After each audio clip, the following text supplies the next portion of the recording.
Salmo 119:50 diz: esse é o meu consolo no meu sofrimento, a tua promessa me dá vida. Salmos 28:7 diz: o Senhor é a minha força e o meu escudo, nele o meu coração confia e dele eu recebo ajuda.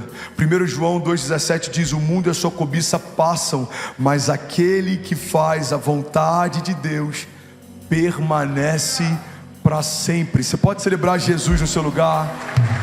Vamos, igreja. Tem alguém aqui? Tem algum voluntário apaixonado aqui? Tem algum staff aqui? Tem algum pastor aqui? Tem algum incendiário aqui? Tem algum avivalista aqui? Vamos, pelo amor de Deus, tem alguém pronto para viver milagre aqui? Aleluia! Aleluia! Aleluia! A gente precisa persistir, permanecer, confiar, não desanimar, não se comparar, não retroagir, não retroceder. Que não é fácil, mas Deus nunca disse que seria fácil. Não é rápido, Ele nunca disse que seria rápido. Mas não estamos sozinhos. Não estamos sozinhos. A palavra de Deus diz: pode uma mãe que amamenta o seu filho se esquecer dele? Eu, todavia, jamais me esquecerei de você, diz o Senhor. Você pode levantar suas mãos, declarar isso em nome de Jesus. Diga: eu sei que eu não estou sozinho. Diga: o meu Redentor vive, Ele me guarda, Ele me cobre, Ele me livra. Declaro com autoridade: diga: os meus inimigos vêm contra mim por um caminho, mas por 7 caminhos eles fugirão. Diga: eu e a minha casa permaneceremos de pé. Diga: estamos firmados numa rocha inabalável. Somos como os montes de Sião, que não se podem abalar, mas permanecem para sempre. Vamos, levante sua mão, profetize com autoridade. Diga: eu vou permanecer, eu vou persistir, eu não vou parar, eu não vou desistir. Diga: se o Deus me prometeu, diga: o Senhor que fez a promessa vai sustentá-la até o dia em que vai se cumprir. Se Deus disse que vai acontecer, pela fé já aconteceu.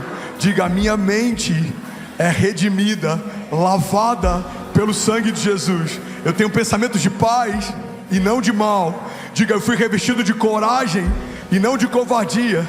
O Senhor não nos deu espírito de covardia, mas de poder, de amor e de equilíbrio. Vamos, declare a palavra, levante suas mãos. Diga: os ímpios fogem sem que haja ninguém a persegui-los, mas os justos são ousados como um leão. Tem alguém cheio de coragem de Deus aqui nessa noite? Tem alguém apaixonado por Jesus aqui nessa noite? Aleluia! Aleluia! Aleluia! Para persistir, irmão, você precisa de maturidade.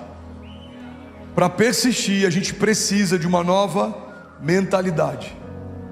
O terceiro e último pilar que eu quero compartilhar com você nessa noite é que para persistir a gente precisa aprender sobre resiliência. Fala para quem está do seu lado: você precisa ser resiliente.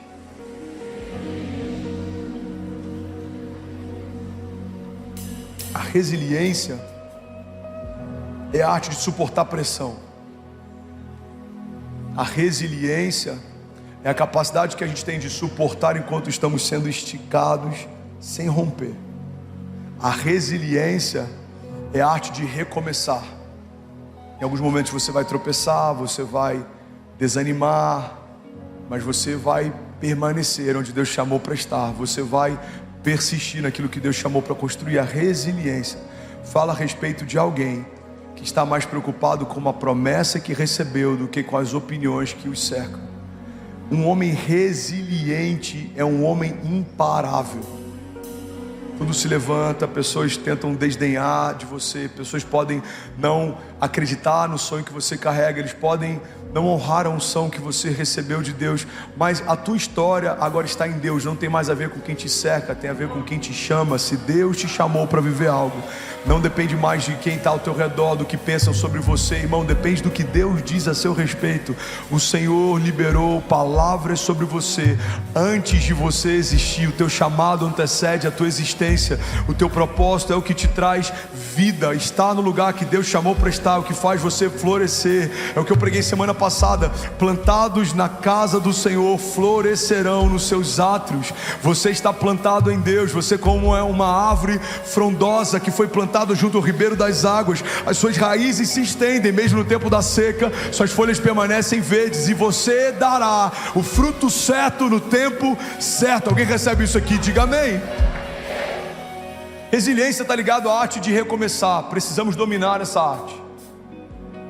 Tem gente que desanimou por um motivo, talvez se entristeceu com uma liderança, se entristeceu com uma igreja, talvez se entristeceu com o próprio Deus, e a gente já quer usar isso como justificativa para abrir mão da fé. Engraçado, eu conheço jovens que apostataram da fé, outros que se desviaram do caminho por conta de um relacionamento que por anos todo mundo, inclusive ele, sabia que não era de Deus, que só trazia tribulação, dor, luta, cansaço. Mas tem gente que consegue insistir em algo que não é de Deus, mas na primeira luta ou decepção decide desistir de algo que é de Deus. Irmão, quantas vezes a gente está insistindo em algo que surgiu da nossa cabeça, uma vontade nossa, uma vaidade nossa, mas quantas vezes a gente desistiu de uma promessa por conta de uma luta? Alguém não acreditou em você, alguém não suportou você, alguém não apoiou você, alguém te feriu, alguém te decepcionou. A gente já usa isso como justificativa para desistir de um sonho de Deus. Irmão, acredite, se eu tivesse parado por conta da opinião de outros ministros, eu teria parado há muito tempo atrás. Se eu tivesse me movido segundo o que outros dizem a meu respeito, eu nem teria começado o que eu e minha família começamos. Mas eu preciso entender que para cada opinião de um homem existem centenas de palavras de Deus. Para cada ruído do inferno que se levanta contra você, existem milhares de promessas de Deus que envolvem você, que guardam você, que impulsionam você. Alguém está comigo aqui? Diga amém. Um tempo atrás, um jovem que a gente pastoreou lá no Rio, menino incrível, carrega algo extraordinário, compõe canções, sempre teve livre acesso à nossa casa, à nossa mesa, e ele se perdeu. E aí um tempo atrás, ele mandou uma mensagem, Sandy, dizendo assim: saudade de estar na linha de frente com Jesus. Ele comentou num post que eu fiz, algo que a gente estava vivendo, não lembro se eram as cruzadas ou algo do tipo. Ele botou: saudade de estar na linha de frente com Jesus. Eu falei: irmão, não foi Jesus quem te tirou da linha de frente, foi você quem saiu. Então é você que precisa voltar. E aí eu liberei sobre ele uma chave tão simples, mas tão poderosa, e vai fazer sentido para alguém aqui. Se você quer voltar a viver o que você vivia, você precisa voltar a fazer o que você fazia. Tem gente que fala: cara, eu sinto saudade do início da minha jornada, eu era tão apaixonado, eu lembro que os louvores tocavam e eu me quebrantava, hoje eu não sinto mais nada. Você quer voltar a viver o que você vivia? Volta a fazer o que você fazia. Cara, eu lembro do meu primeiro amor, eu lembro dos acampamentos quando era jovem, eu lembro no início, uma das coisas mais tristes que a gente pode ouvir de um cristão que caminha muito tempo com Deus, para alguém que começou a caminhar com Deus, é desdenhar do primeiro amor, dizendo: eu também já fui assim, mas isso passa. Não passa, só aumenta. Eu era apaixonado, sou ainda mais. Eu era apaixonado pelas promessas, agora eu sou ainda mais. Eu queimava com Jesus, hoje eu queimo ainda mais. Eu queria viver perto dele, hoje eu quero ainda mais. Alguém comigo aqui? Porque à medida que caminhamos com Deus, o nosso relacionamento é cada vez mais próximo, a nossa paixão começa a ser substituída por amor. A gente agora não está mais porque a gente está empolgado, a gente está porque decidiu caminhar ao lado do autor e consumador da nossa fé, aquele que nos amou primeiro, aquele que nos conhece quando nada existia, aquele que nos sustenta, aquele que nos guarda, o nosso bom pastor, aquele que é o princípio e o fim de todas as coisas, aquele que carrega o nome mais poderoso que alguém poderia mencionar. Pai, a gente precisa entender, irmão, a gente precisa entender que o início da nossa jornada não é para ser mais gloriosa do que o final dela. Não faz sentido acreditarmos que o primeiro amor é mais poderoso do que como nós seremos encontrados no final da nossa jornada. Não, você precisa amá-lo mais do que amava no início. Você precisa confiar mais do que confiava no início. Por quê? Porque a Bíblia diz que melhor é o fim das coisas do que o início delas. Melhor é o fim das coisas do que o início delas. Então a palavra que eu liberei para esse jovem, eu quero liberar para alguém aqui nessa tarde, nessa noite. Se existe algo que você sente saudade de viver, talvez relacionamento, fome, mais sede, Você quer voltar a viver o que você vivia? Irmão, volta a fazer o que você fazia. Pastor, mas hoje é diferente, eu tinha mais tempo, então arranja tempo.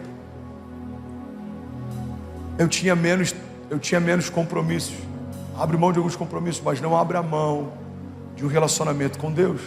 Abra mão de alguns compromissos, mas não abra mão de construir uma história com Deus, porque todas as coisas passam. A Bíblia diz, mas aquele que faz a vontade de Deus permanece para sempre. Alguém pode dizer glória a Deus por isso? Salmos 37, 23 diz, os passos de um homem bom são confirmados pelo Senhor. Ele deleita-se no seu caminho, e ainda que caia, porque é uma opção, é uma possibilidade, ainda que caia, não ficará prostrado, pois o Senhor o sustém com a sua mão. Vamos declarar isso junto? Vamos ler isso junto? Volta lá por favor, lindão. Todos juntos, 1, 2, 3. O Senhor firma os passos de um homem, quando a conduta deste o agrada. Ainda que tropece, não cairá, pois o Senhor o toma pela mão. Você pode celebrar Jesus no seu lugar. Aleluia, aleluia. Diniz, vê para mim depois se está na NVI, lá na mídia. Se não tiver, pede para colocar na NVI, por favor. 1 Coríntios 15, 58 diz, portanto, meus amados irmãos, sede firmes e constantes. Pega isso aqui, olha para mim. Alguém está feliz com Jesus ainda? Portanto, meus amados irmãos, sede firmes e constantes, sempre abundantes na obra do Senhor, sabendo que o vosso trabalho no Senhor não é em vão. Estou desde o início dessa mensagem compartilhando passagens bíblicas que falam sobre o poder de permanecer. Semeie e permaneça, para que possa colher tudo que foi semeado. O homem que tem os passos confirmados pelo Senhor, ainda que tropece, não ficará prostrado. O Senhor o toma pelas suas mãos. A Bíblia está dizendo, os passos de um homem bom são confirmados pelo Senhor. 1 Coríntios 15, 58 está dizendo, portanto, amados irmãos, sede firmes e constantes. Lagoinha, pega isso aqui em nome de Jesus. A nossa inconstância envergonha o evangelho que a gente crê e professa. A nossa resiliência glorifica a Deus, porque é confuso para quem conhece a gente quando a gente fala que Deus é suficiente, mas eles veem a gente em crise porque perdemos um contrato ou uma porta de trabalho se fechou. É confuso para quem caminha perto da gente quando falamos que Deus é um Deus de milagres, mas eles nunca veem milagres acontecendo na nossa casa. É confuso para quem caminha perto da gente quando falamos que Deus é um Deus de paz, mas eles nunca veem paz sobre os nossos caminhos. No meu livro tem um capítulo chamado Cartas de um Deus Bipolar. Paulo diz o seguinte: vocês são cartas vivas escritas pelo próprio Deus, não com tinta, mas pelo próprio Espírito. O que Paulo está dizendo é o seguinte: vocês são cartas que Deus escreveu para o mundo. Quando as pessoas lerem você, eles vão conhecer o Deus que escreve a história de vocês. Alguém está comigo ainda? Diga amém. Eu vou até pregar essa mensagem qualquer dia desse aqui. Quantos acham que seria uma boa? Cartas vivas. Uma característica interessante sobre as cartas é que as cartas não falam, elas precisam ser lidas. Você nunca vai pegar uma conta de luz e quando você vai abri-la, ela vai começar a falar com você qual que é o saldo. Não sei com você, nunca aconteceu comigo. Alguém falando assim: tudo bom, André? Aqui é o do Bradesco Financiamento. Esse é o 5º boleto, faltam apenas 82. Alguém já Alguém já recebeu uma carta assim ou não? Não? Alguém falou já, agora fiquei até preocupado. Boletos não falam, cartas também não. Então quando Deus fala que somos cartas, precisamos entender que o mundo não vai ser impactado por aquilo que falamos, mas por aquilo que vivemos. O mundo está lendo você. Billy Graham diz que somos a Bíblia que o mundo não lê.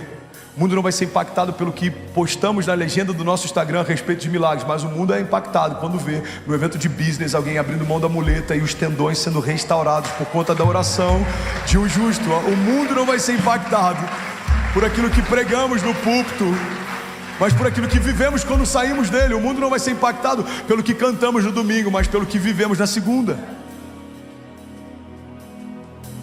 Então Então o que significa a carta de um Deus bipolar? Significa que se o mundo de fato acreditar que a nossa história está sendo escrita pelo próprio Deus, a nossa inconstância dá margem para o mundo acreditar que o Deus que escreve a nossa história é bipolar. Porque hora ele está dizendo começa, hora ele está dizendo para. Tem pessoas que chegam para mim e falam assim: pastor, essa menina aqui, cara, eu tenho que te dar o testemunho depois. Não, é sério, é muito de Deus. Mano, calma, você acabou de conhecer. Não. Pastor, foram muitos sinais, você não está entendendo. É muito de Deus. Aí dá 2 semanas e fala: e aí, mano, e a menina? Pastor do céu, que livramento. Sangue de Jesus. Tem gente que fazer assim: o sangue de Jesus tem poder, você não está entendendo. Será que Deus mudou ou a gente não entendeu? Pastoreei 5 anos na América. Recebi várias famílias. Pastor, a gente está aqui debaixo de uma palavra. Glória a Deus. Cara, fica firme, não é fácil. Ser imigrante, ser estrangeiro. Você vai começar... Não, pastor, a gente está debaixo de uma palavra. Aí dava 3 meses, tinha que falar: pastor, Deus deu uma direção, a gente está voltando para o Brasil. Não, peraí. Ou Deus nunca disse para você vir, ou você está aceitando a ideia de voltar porque é desconfortável o processo. Mas se existe algo que não dá para a gente aceitar, é a ideia de que Deus é um Deus bipolar.